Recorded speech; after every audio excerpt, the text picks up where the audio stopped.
Сәлем баршаңызға, каналыма қош келдіңіздер.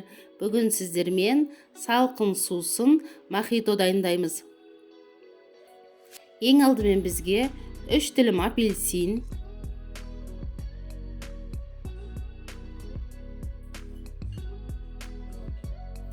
3 тілім лимон,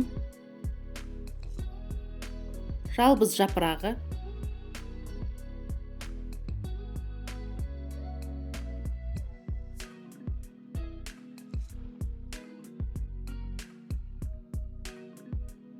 жартылай спрайт құямыз.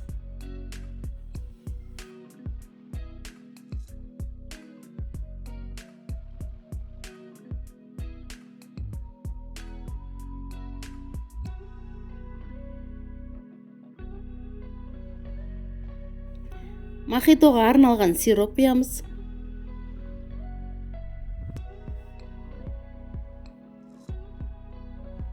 Сарыағаш. Бұл сусынның салқын болғанын қаласаңыздар, мұз салып жіберулеріңізге болады. Мохитоның басқа да жасалу жолы осы YouTube каналымда бар. Төменге сілтемесін қалдырамын. Сол рецептпен де жасап көрулеріңізге болады.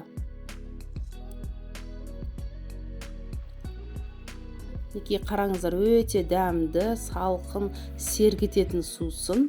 Міндетті түрде жасап көріңіздер. Әсіресе осы жаз айларында қонақ келгенде ұсынсаңыздар, өте тамаша.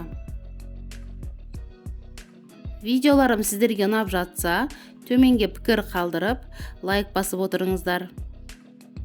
Басқа да видеоларды жіберіп алмау үшін каналға тіркеліп, қоңырауды басып қойыңыздар. Сонда сіздерге жаңадан шыққан видеолардан хабарлама барып тұрады.